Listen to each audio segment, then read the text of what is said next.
these are the options for popcorn honey มี sweetie cheesy salty ได้อย่างได้ sweet บ่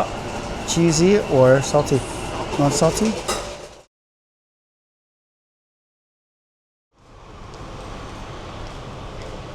สบายดี from เวียงจันทร์ Center อยู่เวียงจันทร์ลาว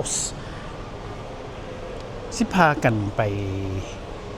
เบิ่งหนังเนาะอยู่สั้นถึงเป็นยมอเนี่ยแม่ได้ยืนท่าอยู่หั่น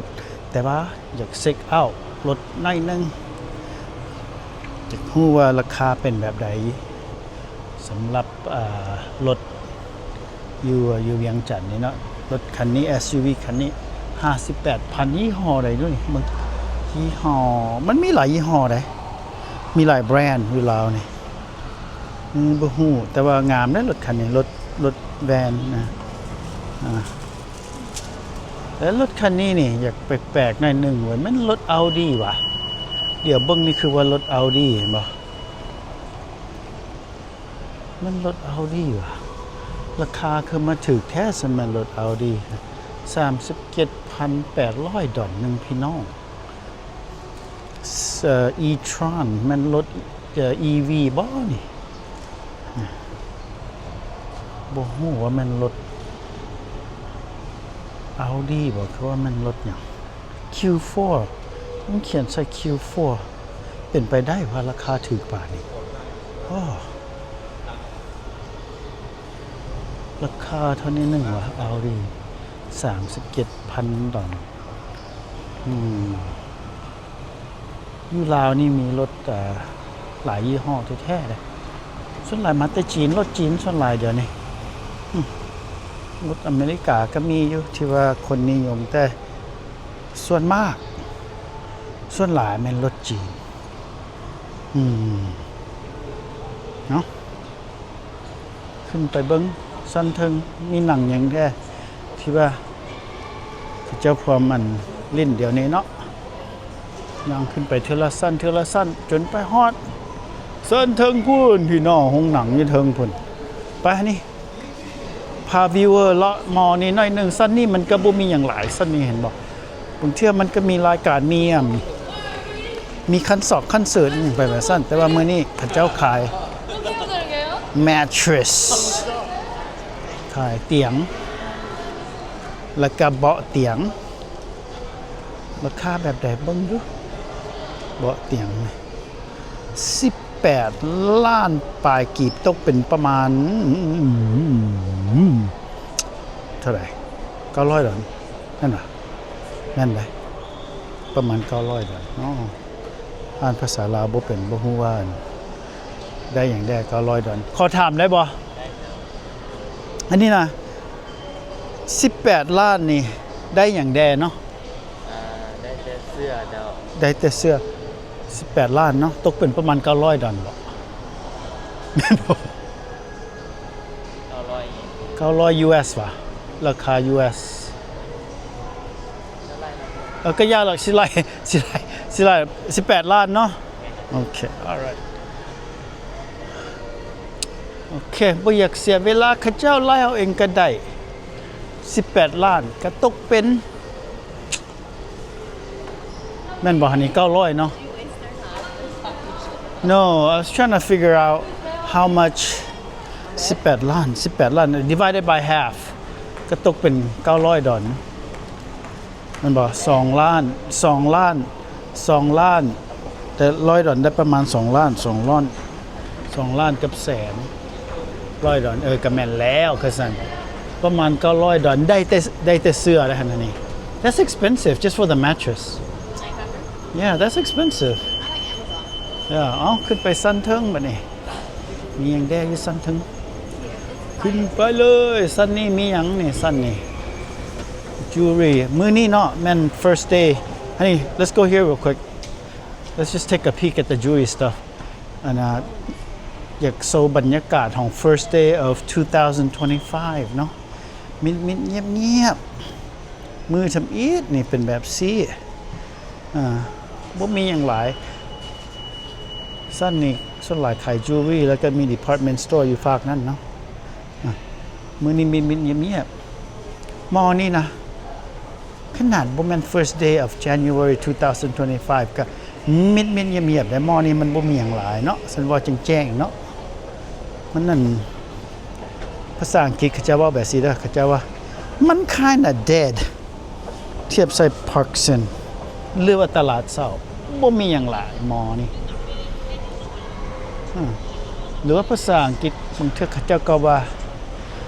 kind of sad เนาะฉันบอกว่า kind of sad ก็ kind of dead นอกจากโรงหนังพี่น้องนอกจากมาเบิ่งหนังบ่ฮู้ว่ามาคนมามอนี่มาเฮ็ดหยังได้ก็มีฟู้ดคอร์ทก็มีฟู้ดคอร์ทเบิ่งเลาะเบิ่งดูฟู้ดคอร์ทนี่มันได้บ่ได้มาโดนแล้วฟู้ดคอร์ทอยู่มอนี่เด้ฟู้ดคอร์ทเป็นแบบสิอยู่ฟู้ดคอร์ทบ่มีหยังหลายมื้อนี่มิดเงียบๆมื้อเอาขึ้นไปสันเทิงพี่น้องไปเบิ่งว่ามีหนังหยังเด็ดที่ว่าเขาเจ้าโชว์โยงก็ว่าขึ้นไปอีกสันหนึ่งก็ฮอดแล้วมูวี่เธียเตอร์ครับขึ้นไปเบิ่งและพวกเขาสิตัดสินใจว่าสิเบิ่งหนังบ่คือบ่พี่น้องเห็นบ่สำเนียงนี่ไปหลายประเทศโพดแล้วไปหลายเมืองหลายแขวงหลายนั่นหลายนี่ละลมกับหลายคนเอาไปเอามาสำเนียงมันแล้วเป็นสำเนียงนักเลงบ้านนอกพี่น้องเทื่อกะสำเนียงนี่มันอยากออกส่วนมอนบางเทื่อกะมันอยากออกคือว่าจังได๋วะบ่ฮู้ส่วนนี้มีหยังได้เบิ่งนี่ดูบนหนึ่งเกมแลนด์ห้องหนังอยู่เบื้องขวาเกมแลนด์ห้องน้ำก็มีอยู่นี่พี่น้องห้องนอกห้องน้ำก็มีเกมหลอกเกมแลนด์อยู่นี่โอ้ they're playing copyright music let's get out of there โอเคเฮาไปเบิ่งสองพ่อเมียนี่สิเบิ่งหนังบ่มื้อนี่ let's see what's showing oh what's this Big Heart honey Big Heart หนังลาวอ่ะ oh shit they're playing a หนังลาว that's exciting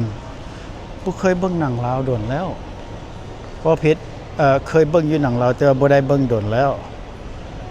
หนังลาวที่สุดท้ายนี่ที่ว่าได้เบิ่งให้แม่นสบายดีหลวงพระบางโดนแล้วสบายดีหลวงพระบางหันหนังว่ามัน20ปลายปีแล้วบ่เอ้าเข้าไปไหนมีหยังได้ห้องหนังอยู่นี่ห้องหนังอยู่ลาวนี่เป็นแบบสิคือว่าสิโอเคอยู่ห้องหนังอยู่อเมริกานี่ต้องได้ระวังได้บางเทื่อมันมียิงกันฆ่ากัน Okay, and these are the movies they're playing มีหนัง Dominion of Darkness มี Dominion of Darkness มี The Cliché หนังไทยแบบ The Cliché และมี Big Heart แล้วก็ Craven the Hunter แล้วก็ T-Yacht 2 or something Big Heart looks good What time does Big Heart play 7 โมงมันได้ท่าโดนโคตร7 โมง Just never watched this so. Which one? The Cliché ตัวนี้ หนัง yeah, that's- หนังใดม่วนเดี๋ยวนี้ That one. อาจจะเป็นแค่เล่นแบบสองเรื่องนี้ดูคนนี้อย่าง อ๋อ Oh no, I don't want to. โอเค yeah we can watch that เบิ่งนั้นก็ได้ เอาเล่นไหน โอเคเอาสิตัดสินใจเบิ่งหนังหรือ cliché or something Okay you get to pick what you want where you want to sit อันนั่งอยู่ซีทใดมันสิได้วิวดีกว่าหมู่ This is the อันนี้จะแนะนำเป็นโซนทางเทิงมันจะเห็นกว้าง ส่วนทางเทิงเนาะ How about these two สองอันนี้ได้บ่ ได้ตัวนี้ โอเค ปี2 ปี 2 ปี 240เงินหลายเนาะว้าว400,000เท่าไหร่ก่อนนี่ 210,000 okay so it's like it's like $5 a ticket it's like ประมาณ$10 okay a little bit cheaper a lot cheaper than in the US okay ขอบใจเด้อ let's go check out the popcorn and concessions area see what we can get into and what prices are like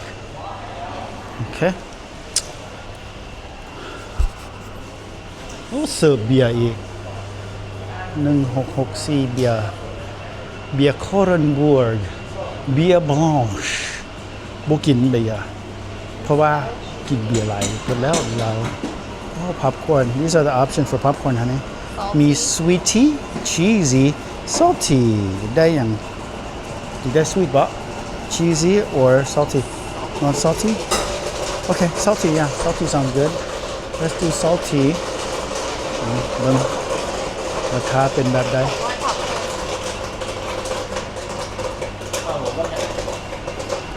ตัว salty นี่salty มีแต่เป็นกล่องเลยกล่องมันจะ กล่องโอเคอยากเป็นเอากล่องตัวน้อย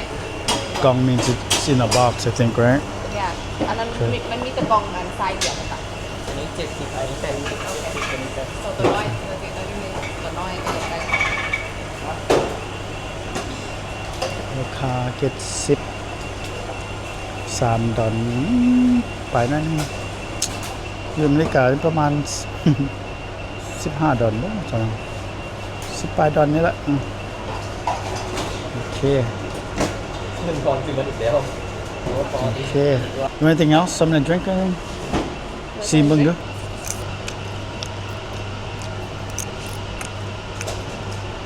แซ่บเด้อล่ะ Lao Ocean approved popcorn แซ่บ bye bye พี่น้องถ่ายวิดีโออยู่ไหนเห็นบ่ได้ thank you for watching and maybe I'll share with you what I think about the movie what we think about the movie take care see you again real soon bye bye